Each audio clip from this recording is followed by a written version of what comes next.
কার কি আছে বলতে পারবো না, কারণ যে সমস্ত দল মানুষের সঙ্গে থাকে না, মানুষের বিরুদ্ধে এসআইআরের নাম করে বৈধ ভোটারের তারা নাম কাটবার জন্য ব্যস্ত, আবার ঠিক তার পাশাপাশি কেউ বা কাহারা বলছে যে রথে করে নাকি তাদের নেতারা ঘুরে বেড়াবে রায়গঞ্জ শহরের মধ্যেখান দিয়ে। তো সেটাকে আমরা আপত্তি জানাচ্ছি, যদিও আমাদের ফ্ল্যাগ লাগানোটা কালকের অনুষ্ঠানের সঙ্গে কোনো রকমভাবেই যুক্ত না। আমাদের পরশুদিন একটি পদযাত্রা আছে, আমরা সেই জন্য রায়গঞ্জ শহরে আমরা পতাকা লাগাচ্ছি। কোনো প্রোগ্রামের আগে আমরা ফ্ল্যাগ লাগাই, সেটাই স্বাভাবিক, বা যে কোনো দল লাগায়। এবার কালকের প্রোগ্রামটাকে আমরা গুরুত্বই দিচ্ছি না, তার কারণ মানুষ প্রত্যাখ্যান করেছে ভারতীয় জনতা পার্টিকে।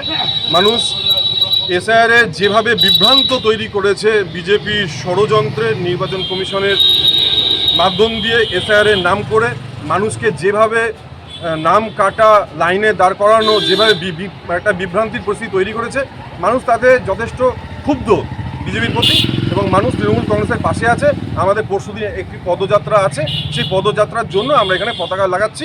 তবে আমরা গণতান্ত্রিক পদ্ধতিতে ভারতীয় জনতা পার্টিকে 1 ইঞ্চি জায়গা ছাড়বো না, খেলা হবে, দেখাও যাবে। হচ্ছে আমাদের আগামীকালকে পরিবর্তন যাত্রা, রায়গঞ্জ শহর পরিক্রমা করে হেমতাবাদ হয়ে কালিয়াগঞ্জে সে পরিবর্তন যাত্রা যাবে। আর সেই পরিবর্তন যাত্রা উপলক্ষে আমরা রায়গঞ্জ শহরে ভারতীয় জনতা পার্টির ফ্ল্যাগ লাগিয়েছি। কিন্তু তৃণমূল কংগ্রেসের পায়ের তলায় মানুষ এতই সরে গিয়েছে, এতই আতঙ্কিত হয়ে গেছে, এতটাই ভয় পেয়েছে যে সেই কারণে ভারতীয় জনতা পার্টির যে ফ্ল্যাগগুলো আছে তার মাঝে মাঝে ওনারা টিএমসি ফ্ল্যাগগুলো বাঁধছে।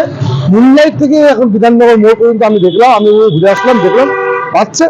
এটা একটা লজ্জাস্কর ঘটনা। কারণ যে আর আমাদের তো লজ্জা লাগছে, পাবলিকেরও লজ্জা লাগছে, ওনাদের লজ্জা লাগছে কি লাগছে না সেটা ওনারা বলতে পারবে।